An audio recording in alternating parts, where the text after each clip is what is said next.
The effects of climate change are all around us in the Hampton Roads area, so we set out to ask businesses in Norfolk how they can mitigate their exposure to flooding from sea level rise. The U.S. coastline will see an increase of sea level rise up to 12 inches by 2050 and by as much as 2 feet by 2100.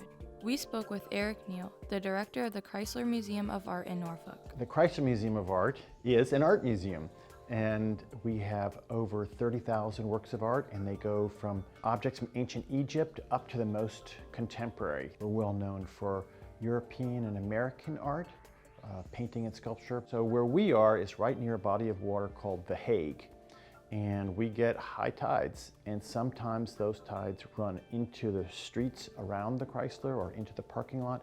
Makes it hard for people to have access to the museum, or it might make it hard for staff members to come and go to work. That's been the most serious issue in recent times, but in the past there have been hurricanes and have really isolated the museum.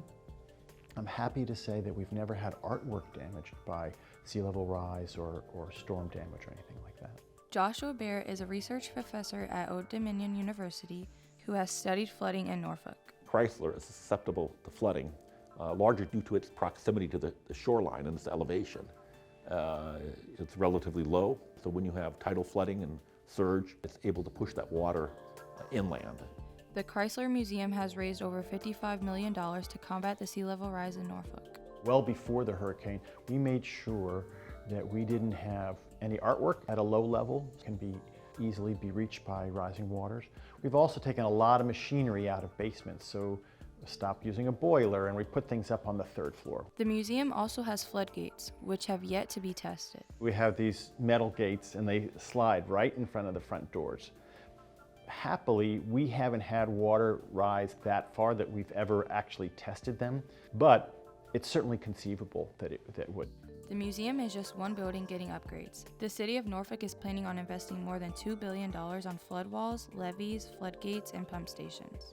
If you don't do anything and you just say, we're just going to go with it and not be proactive and let it be what it is, and we'll just live with it. If you total up the costs on a long term, it actually is less than the costs if you were very proactive and doing heavy investments in resilience. So investing in resilience in the short term, meaning in the number of decades, 20, 30, 40 years, may actually save you in terms of cost, property loss, pain, suffering, longevity. But those investments encourage people to stay in risky areas. And in the longer haul, you'll actually suffer more and have larger losses if you look at 100, 150 years out.